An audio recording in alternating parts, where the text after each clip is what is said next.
नमस्कार दोस्तों, आप सभी भाई को राम राम। तो आज लेके आ चुके हैं एक न्यू वीडियो क्लास 10th का, जिसका चैप्टर का नाम है जीव प्रक्रम। तो चलिए बिना देर किए हुए करते हैं इस वीडियो को स्टार्ट।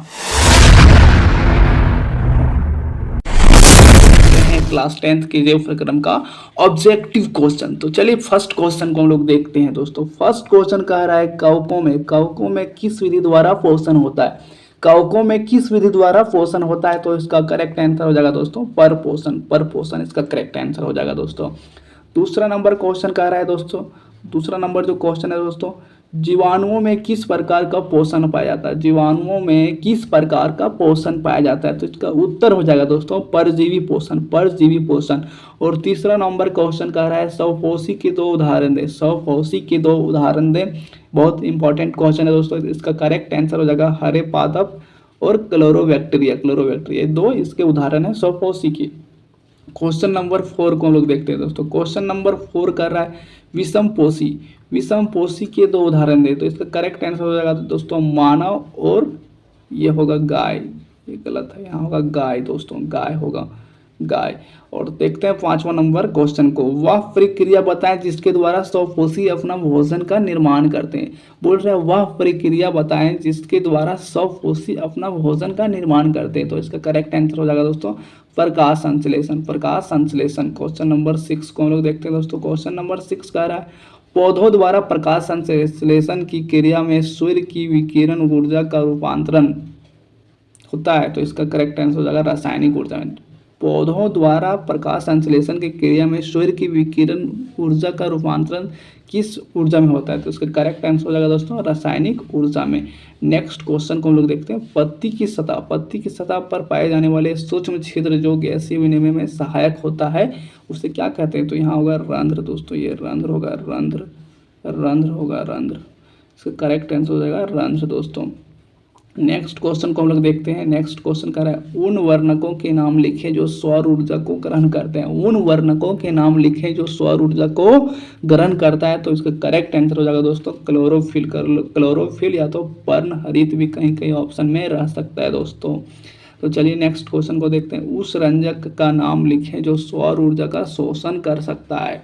मतलब उस रंजक का नाम लिखें जो सौर ऊर्जा का शोषण कर सकता है। तो इसका करेक्ट आंसर हो जाएगा दोस्तों हरित लवक। और नेक्स्ट क्वेश्चन को हम लोग देखते हैं दोस्तों। नेक्स्ट क्वेश्चन कर रहा है हरित लवक में कौन सा रंजक पाया जाता है। हरित लवक में कौन सा रंजक पाया जाता है, तो इसका करेक्ट आंसर हो जाएगा दोस्तों पर्णहरित। नेक्स्ट क्वेश्चन को हम लोग देखते हैं दोस्तों। नेक्स्ट क्वेश्चन कह रहा है किसी एक प्राणी संभोजी सूक्ष्म जीव जंतु का नाम लिखे। तो उसका करेक्ट आंसर हो जाएगा दोस्तों अमीबा हो जाएगा। और नेक्स्ट क्वेश्चन है ग्लूकोज के पायरुवेट में बदलने का कार्य कोशिका के किस भाग में होता है। तो इसका करेक्ट आंसर हो जाएगा कोशिका द्रव में। नेक्स्ट क्वेश्चन को हम लोग देखते हैं। नेक्स्ट क्वेश्चन कह रहा है,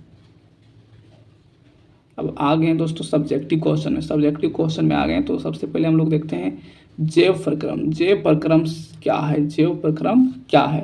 तो देखिए जैव प्रक्रम है जीवित शरीर में होने वाले वे सभी प्रक्रम जो जीवन के लिए अनिवार्य होता है जैव प्रक्रम कहलाता है। इसका मतलब समझे दोस्तों, जीवित शरीर में मतलब हम लोग के शरीर में होने वाले वे सभी प्रक्रिया जो जीवन के लिए अनिवार्य है, मतलब हम लोग को जीने के लिए अनिवार्य है, उसे ही हम लोग जैव प्रक्रम कहते हैं।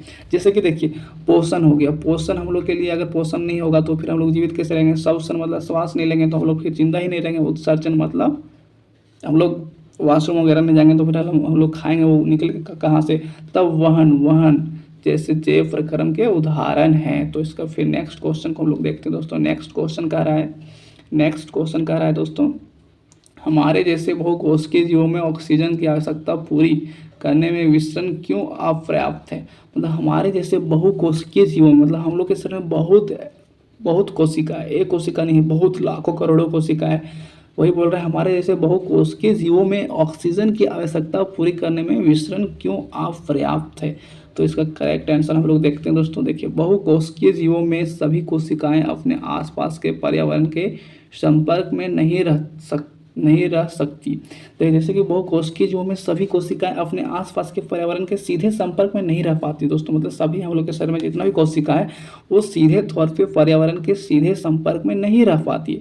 अतः साधारण साधारण विसरण कोशिकाओं की आवश्यकताओं की पूर्ति नहीं कर सकता है दोस्तों। देखिए इसका चित्र भी यहाँ है दोस्तों, चित्र भी आप लोग चित्र से देख के आप लोग भी समझ सकते हैं। तो चलिए नेक्स्ट क्वेश्चन को हम लोग देखते हैं दोस्तों। Next question 3rd number question का रहा है दोस्तों, कोई कोई वस्तु सजीव है, इसका निर्धारण करने के लिए हम किस मापदंड का उपयोग करेंगे। जैसे कि क्वेश्चन कह रहा है कोई वस्तु सजीव है, इसको हम सजीव क्यों बोल देंगे, कैसे बोल देंगे, इसका मापदंड हम लोग कैसे करेंगे। तो इसका करेक्ट आंसर हम लोग देखने वाले दोस्तों। देखिए सजीवों की अपनी संरचना की मरम्मत तथा अनुचरण करना आवश्यक है, क्योंकि ये सभी संरचनाएं अणुओं से मिलकर बनी है, अतः उन्हें अणुओं को लगातार गतिशील बनाए रखना चाहिए। अतः अदृश्य अनुवन जीव की जीवित होने का प्रमाण है। मतलब सजीवों की अपनी संरचनाओं की मरम्मत तथा अनुरक्षण करना आवश्यक है, क्योंकि यह सभी संरचनाएं अणुओं से मिलकर बनी है, अतः उन्हें अणुओं को लगातार गतिशील बनाए रखना चाहिए। अतः अदृश्य अनुगति जीवन के लिए होना प्रमाण है। मतलब ये सभी जो क्रिया होता है वही प्रमाण है कि वह वस्तु सजीव है। तो चलिए नेक्स्ट क्वेश्चन को हम लोग देखते हैं। नेक्स्ट क्वेश्चन कह रहा है दोस्तों, नेक्स्ट क्वेश्चन कह रहा है किसी जीव द्वारा किन कच्ची सामग्री का उपयोग किया जाता है। मतलब किसी जीव द्वारा किन कच्ची सामग्री का उपयोग किया जाता है। तो हम लोग देखते हैं इसका आंसर भोजन। भोजन के लिए जो किया जाता है ऊर्जा एवं पदार्थों के रूप में किया जाता है, ऊर्जा एवं पदार्थों के रूप में किया जाता है। और ऑक्सीजन का जो यूज किया जाता है वो भोज्य पदार्थ का विखंडन करके ऊर्जा प्राप्त करने के लिए किया जाता है। और जल जो है भोजन के सही पाचन के लिए तथा शरीर के अंदर अन्य जैविक प्रक्रियाओं के लिए जल का सेवन किया जाता है। तो नेक्स्ट क्वेश्चन को हम लोग देखते हैं दोस्तों। नेक्स्ट क्वेश्चन कह रहा है जीवन। जीवन के अनुरक्षण के लिए आप किन प्रक्रमों को आवश्यक मानेंगे। मतलब जीवन के अनुरक्षण के लिए आप किन प्रक्रमों को आवश्यक मानेंगे। तो हम जीवन के प्रक्रमों अनुरक्षण के लिए आवश्यक प्रक्रम को निम्नलिखित है। जैसे कि पोषण को हम लोग आवश्यक समझेंगे, श्वसन को बहुत जरूरी है, श्वसन हमारे शरीर में नहीं होगा तो फिर हम लोग जीवित ही नहीं रह पाएंगे। शरीर के अंदर पदार्थों का संवहन होना भी बहुत जरूरी है। अपशिष्ट उत्पादों का उत्सर्जन होना भी बहुत, हम लोग खाएंगे तो फिर वो पेट में ही रह जाएगा, तो फिर इससे हम लोग जीवित ही नहीं रह सकते दोस्तों। तो ये सभी जितने हैं पोषण, श्वसन, शरीर के अंदर पदार्थों का संवहन, अपशिष्ट उत्पादों का उत्सर्जन, ये सभी हमारे जीवन के लिए बहुत आवश्यक है दोस्तों। तो चलिए नेक्स्ट क्वेश्चन को हम लोग देखते हैं। नेक्स्ट क्वेश्चन कह रहा है दोस्तों, नेक्स्ट क्वेश्चन कह रहा है पोषण की परिभाषा दे। पोषण क्या है, पोषण से आप क्या समझते हैं। तो इसका करेक्ट आंसर हो जाएगा दोस्तों, करेक्ट आंसर हो जाएगा पोषण एक ऐसी जैविक प्रक्रिया है जिसमें जीवधारी पोषकों को अंतःग्रहण करके उसे ऊर्जा और नया जीव द्रव प्राप्त करते हैं। मतलब पोषण एक ऐसी जैविक प्रक्रिया है जिसमें जीवधारी पोषकों को अंतःग्रहण करके उससे ऊर्जा और नया जीव द्रव प्राप्त करते हैं। मतलब पोषण एक ऐसा जैविक प्रक्रिया जिसमें जीवधारी पोषकों को अंतःग्रहण, मतलब उसके खा के, उससे पी के, उससे सेवन करके उससे ऊर्जा और नया जीव द्रव प्राप्त करते हैं। तो नेक्स्ट क्वेश्चन हम लोग देखते हैं दोस्तों। नेक्स्ट क्वेश्चन है दोस्तों,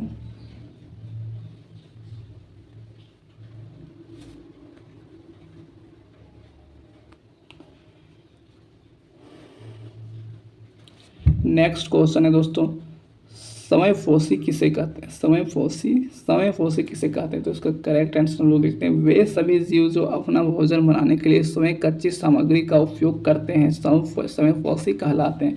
मतलब वे सभी जीव जो अपना भोजन बनाने के लिए स्वयं कच्ची सामग्री का उपयोग करते हैं उसे समयपोषी कहलाते हैं। जैसे कि हरे पौधे, कुछ बैक्टीरिया, साइनोबैक्टीरिया आदि इसके उदाहरण है दोस्तों। और हम लोग देखते हैं फिर नेक्स्ट क्वेश्चन देखते हैं विषमपोषी। यह है दोस्तों विषमपोषी, ये है विषमपोषी। थोड़ा टाइपिंग एरर है यहाँ। विषमपोषी किसे कहते हैं, ये है क्वेश्चन। तो इसका करेक्ट आंसर हो जाएगा वे सभी जीव जो अपना भोजन स्वयं नहीं बना सकते और दूसरों पर निर्भर रहते हैं विषमपोषी कहलाते हैं। जैसे मानव हो गया, पशु हो गया, कवक हो गया, अधिकतर जीवाणु इसके उदाहरण है विषमपोषी के। मतलब वैसे सभी जीव जो अपना भोजन स्वयं नहीं बना सकते और दूसरे पे निर्भर रहते हैं विषमपोषी कहलाते हैं दोस्तों। ये सिंपल सा डिफिनेशन है, आप लोग याद कर लीजिएगा। और फिर नेक्स्ट क्वेश्चन को हम लोग देखते हैं। नेक्स्ट क्वेश्चन कह रहा है दोस्तों, नेक्स्ट क्वेश्चन कह रहा है समयपोषी और विषम पोष समयपोषी पोषण और विषम पोषी पोषण में अंतर क्या है लिखें। तो इसका करेक्ट आंसर हम लोग देखेंगे दोस्तों। देखिए समयपोषी ये है और विषम पोषी ये, इसके बीच हम लोग अंतर अभी देखने वाले हैं। तो फर्स्ट अंतर ये है, यह पोषण जीव समय अपना भोजन बनाकर प्राप्त करते हैं। ये जो होते हैं जीव, समयपोषी में जो जीव होते हैं वो अपना भोजन खुद बनाकर प्राप्त करते हैं, लेकिन विषम पोषी में ऐसा नहीं है। यह पोषण जीव दूसरे से प्राप्त तैयार भोजन को पर निर्भर रहते हैं। मतलब यह पोषण जीव जो है दूसरे से प्राप्त तैयार भोजन पर निर्भर रहता है दोस्तों। और दूसरा जो अंतर है, इसके लिए प्रकाश ऊर्जा का उपयोग करते हैं। इसके लिए जो है ये प्रकाश ऊर्जा का मतलब प्रकाश संश्लेषण के द्वारा ये अपना खाना बनाते हैं। लेकिन ये जो विषम पोषी है ये इसके लिए अन्य जीवों पर निर्भर रहना पड़ता है। इसको जो है अन्य जीवों पर निर्भर रहना पड़ता है, लेकिन समयपोषी को किसी भी जीव पे निर्भर नहीं रहना पड़ता है। नेक्स्ट जो है इसका उदाहरण हरे पौधे हो गया, साइनोबैक्टीरिया हो गया आदि हो गया। लेकिन इसमें जो उदाहरण है वो मानव हो गया, पशु हो गया, कवक हो गया, अधिकांश जीवाणु हो गया। और चौथा जो मतलब अंतर है वह ये कच्ची सामग्री जैसे कि CO2 जल से भोजन बनाते हैं। और ये जो है ये तैयार भोजन मतलब जैविक पदार्थों को ग्रहण करते हैं, मतलब तैयार किया हुआ भोजन को ये ग्रहण करते हैं।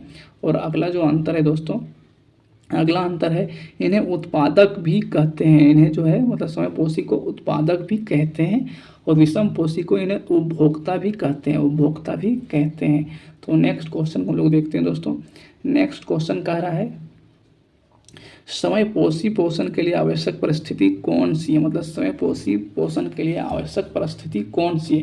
तो इसका करेक्ट आंसर हम लोग देखने वाले हैं। इसका करेक्ट आंसर है समयपोषी पोषण के लिए निम्नलिखित परिस्थितियां आवश्यक है। पहला पद प्रकाश संश्लेषण यहाँ होगा दोस्तों, टाइपिंग थोड़ा मिस्टेक है। तो सूर्य प्रकाश मतलब प्रकाश संश्लेषण होना जरूरी है, जल होना जरूरी है और कार्बन डाइऑक्साइड होना जरूरी है, क्लोरोफिल होना जरूरी है, उपयुक्त तापमान मतलब सही से तापमान रहना भी जरूरी है दोस्तों। नेक्स्ट क्वेश्चन को हम लोग देखते हैं दोस्तों। नेक्स्ट जो क्वेश्चन है दोस्तों वो कह रहा है, नेक्स्ट क्वेश्चन कह रहा है प्रकाश संश्लेषण के लिए आवश्यक कच्ची सामग्री पौधे कहाँ से प्राप्त करते हैं। मतलब प्रकाश संश्लेषण जो पेड़ पौधा करते हैं उसके लिए आवश्यक कच्ची सामग्री पौधे कहाँ से प्राप्त करते हैं दोस्तों। तो चलिए इसका करेक्ट आंसर हम लोग देखते हैं। फिर करेक्ट आंसर हम लोग देखते हैं दोस्तों। तो इसका करेक्ट आंसर हो जाएगा दोस्तों कार्बन डाइऑक्साइड CO2 वायु से मुख्यतः ये लेते हैं। दूसरा जो है जल जो है वो मिट्टी से जड़ों द्वारा अवशोषित करते हैं दोस्तों। तीसरा जो प्रकाश जो है सूर्य से पत्तियों द्वारा ग्रहण किया जाता है और क्लोरोफिल जो है पत्तियों के हरित लवक में पाया जाता है दोस्तों। चलिए नेक्स्ट क्वेश्चन को हम लोग देखते हैं।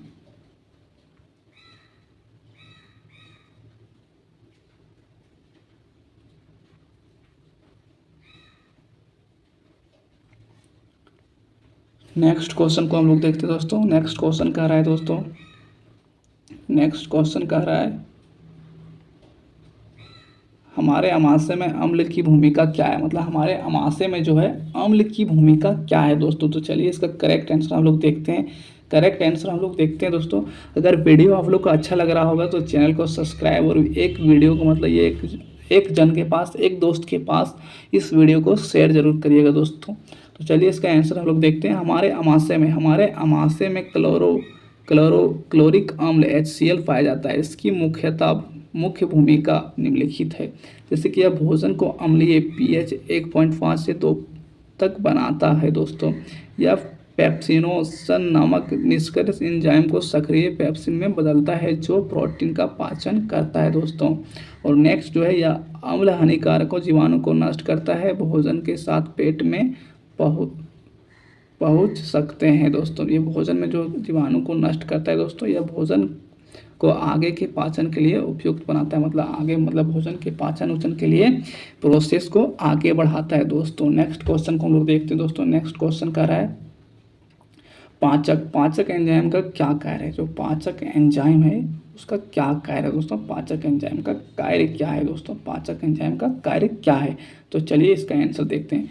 पाचक एंजाइम विशेष प्रकार के प्रोटीन होते हैं जो भोजन के बड़े अणुओं को छोटे छोटे सरल अणुओं में तोड़ते हैं ताकि उन्हें अवशोषित किया जा सके। उदाहरण एमाइलेज कार्बोहाइड्रेट को, पेप्सिन प्रोटीन को तथा लाइपेज वसा को तोड़ते हैं दोस्तों। जो पाचक एंजाइम मतलब पाचक एंजाइम विशेष प्रकार के एक प्रोटीन होते हैं जो भोजन के बड़े अणुओं को छोटे छोटे सरल अणुओं में तोड़ते हैं ताकि उन्हें अवशोषित किया जा सके। जैसे कि उदाहरण है दोस्तों एमाइलेज कार्बोहाइड्रेट को, पेप्सिन प्रोटीन को तथा लाइपेज वसा को तोड़ते हैं दोस्तों। नेक्स्ट क्वेश्चन को हम लोग देखते हैं दोस्तों। नेक्स्ट क्वेश्चन कह रहा है पचे हुए भोजन को अवशोषित करने के लिए क्षुद्रांत को कैसे अभिक्लिप्त किया जाता है। तो इसका करेक्ट आंसर को हम लोग देखते हैं क्षुद्रांत छोटी आंत पचे हुए भोजन के अवशोषण के लिए विशेष रूप से अभिक्लिप्त होता है। यह बहुत लंबी होती है, लगभग 6 से 7 मीटर का होता है दोस्तों। इसकी भीतरी सतह पे असंख्य सूक्ष्म अंगुलियां विलाट होती है जो सतह क्षेत्र को बहुत अधिक बढ़ा देती है। तीसरा जो है प्रत्येक विली में महीन रक्त वाहिकाएं तथा लसिका वाहिनी लैक्टिकल होती है जो अवशोषण को तीव्र बनाती है। और चौथा जो है इसकी भीतरी परत एक कोशिका मोटी होती है जिससे पोषक पदार्थ आसानी से भीतर जा सकते हैं। और पांचवा जो है यह निरंतर आंतों की गतिविधियों करती है जिससे अवशोषण की क्रिया सुचारू रूप से होती है दोस्तों। तो देखिए इसका चित्र भी यहाँ पे बना हुआ है दोस्तों। इस चित्र को देख के भी आप लोग समझ सकते हैं दोस्तों। तो चलिए हम लोग देखते हैं नेक्स्ट क्वेश्चन को दोस्तों। नेक्स्ट क्वेश्चन कह रहा है हमारे शरीर में वसा का पाचन कैसे होता है। हमारे शरीर में जो वसा है उसका पाचन कैसे होता है दोस्तों। तो चलिए हम लोग देखते हैं इसका सटीक आंसर। तो वसा का पाचन निम्न प्रकार से होता है दोस्तों। तो देखिए मुख में वसा का पाचन नहीं होता के बराबर होता है दोस्तों। आमाशय में भी वसा का पाचन अत्यल्प होता है, मतलब बहुत कम होता है। तीसरा जो है क्षुद्रांत में यकृत से पित्त आता है जो वसा को छोटे छोटे कणों में तोड़ देता है। इससे वसा का सतह क्षेत्रफल बढ़ जाता है, और चौथा जो है अग्नाशय में लाइपेज एंजाइम आता है जो वसा को फैटी अम्लों में तथा ग्लिसरॉल में तोड़ देता है। और पांचवा जो है ये फैटी अम्ल तथा ग्लिसरॉल आंत्र विली के माध्यम से लसिका वाहिनी में अवशोषित हो जाता है दोस्तों। तो चलिए नेक्स्ट क्वेश्चन को हम लोग देखते हैं। आगे नेक्स्ट क्वेश्चन को देखते हैं दोस्तों। नेक्स्ट जो क्वेश्चन कह रहा है भोजन के जो पाचन में है वो लार की भूमिका क्या है दोस्तों। मतलब भोजन के पाचन में हम लोग जो भोजन करते हैं उसमें लार की भूमिका क्या है, पाचन में जो है वो लार की भूमिका क्या है। तो चलिए इसका करेक्ट आंसर जानने का कोशिश करते हैं। तो लार का स्राव मुख में लार ग्रंथि द्वारा होता है। जो लार का स्राव होता है दोस्तों वो मुख में लार ग्रंथि के द्वारा होता है। इसकी भूमिकाएं हम लोग देखते हैं। पहला जो है भूमिका, यह भोजन को नम एवं चिकना बनाती है जिससे निगलने में आसानी होता है। मतलब जो लार होता है यह भोजन को नम एवं चिकना बनाती है जिससे निगलने में हम लोग को आसानी होती है। और दूसरा जो है इसमें उपस्थित लाइपेज या तो लाइप्टिन एंजाइम स्टार्च को मल्टोज में बदलना प्रारंभ करता है। इसमें जो उपस्थित होता है एंजाइम स्टार्च को मल्टोज में बदलना प्रारंभ करता है। तीसरा जो है यह मुख के पीएच को उपयुक्त बनाए रखता है। जो मुख में का जो पीएच होता है उसका उपयुक्त बनाए में रखती है। और जो चौथा यह मुख को साफ रखता है तथा जीवाणु की वृद्धि को रोकता है। मतलब यह मुख को भी साफ रखता है और जीवाणु की वृद्धि को भी रोकता है। और पांचवा यह स्वाद जानने में सहायक करती है। मतलब स्वाद को जानने में हम लोग को मदद करती है, सहायता करती है दोस्तों। तो चलिए नेक्स्ट क्वेश्चन को हम लोग देखते हैं। नेक्स्ट क्वेश्चन कह रहा है दोस्तों यकृत के कार्यों को लिखें। तो चलिए इसका हम देखते हैं सटीक आंसर। यकृत मानव शरीर की एक महत्वपूर्ण ग्रंथि है। इसके प्रमुख कार्य निम्नलिखित है दोस्तों। तो चलिए पहला क्वेश्चन को हम लोग देखते हैं। पित्त रस का निर्माण। यकृत पित्त रस बनता है जो वसा के पाचन में सहायक होता है। पित्त रस का जो निर्माण होता है यकृत पित्त रस बनता है जो वसा के पाचन में सहायक होता है। भोजन का जो भंडारण होता है यह ग्लाइकोज के रूप में ग्लूकोज को संग्रहित करता है। भोजन का भंडारण या ग्लाइकोज के रूप में ग्लूकोज को संग्रहित करता है। और विषैले पदार्थ को विषैले हो गया, विषैले पदार्थ का निष्कासन या शरीर से विषैले पदार्थ जैसे शराब दवाइयाँ को निष्कर्ष करके बाहर निकालता है दोस्तों। और चौथा जो प्रोटीन का निर्माण या प्लाज्मा प्रोटीन एल्बुमिन तथा क्लॉटिंग फैक्टर का निर्माण करता है दोस्तों। और पांचवा जो विटामिन एवं खनिजों का भंडारण या विटामिन ए, डी, ई, के तथा आयरन और तांबा आदि का भंडारण करता है दोस्तों। यकृत के इतना सारा कार्य था, आप लोग इसे याद कर लें क्योंकि ये इम्पोर्टेंट है। अगर ये पांचों नहीं याद हो रहा तो कम से कम आप लोग 2 या तो 3 जरूर याद कर लीजिएगा। तो चलिए नेक्स्ट क्वेश्चन को हम लोग देखते हैं दोस्तों। नेक्स्ट क्वेश्चन कह रहा है अग्नाशय के कार्यों को लिखें, अग्नाशय के कार्यों को लिखें। तो चलिए नेक्स्ट इसको देखते हैं। सटीक आंसर, अग्नाशय एक मिश्रित ग्रंथि है, इसके प्रमुख कार्य निम्नलिखित है दोस्तों। तो इसका फर्स्ट जो है पाचन एंजाइमों का स्राव या पाचक रस का स्राव करता है, जिसमें ट्रिप्सिन, लाइपेज तथा एमाइलेज होता है या प्रोटीन वसा एवं कार्बोहाइड्रेट के पाचन में सहायक होता है दोस्तों। और दूसरा जो है हार्मोन का स्राव या इंसुलिन तथा ग्लूकागोन हार्मोन का स्राव करता है, जो रक्त के में शर्करा के स्तर को नियंत्रित करते हैं दोस्तों। देखिए इसका चित्र भी यहाँ पे बना हुआ है दोस्तों, इसको भी देख के आप लोग समझ सकते हैं दोस्तों।